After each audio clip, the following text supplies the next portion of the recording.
Need to change your Wi-Fi password on your Mac Mini M4, M3, M2, or M1?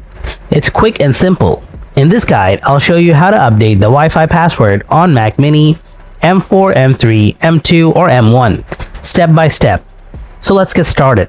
First, you need to log in to your router's admin page. So, go to the system settings, then click on the network option from the left sidebar. After that, click on Wi-Fi. Then click on Details next to your Wi-Fi network. Then click on TCP/IP from the left sidebar. Here you will see your router IP. Just copy the IP address. Then go to a web browser.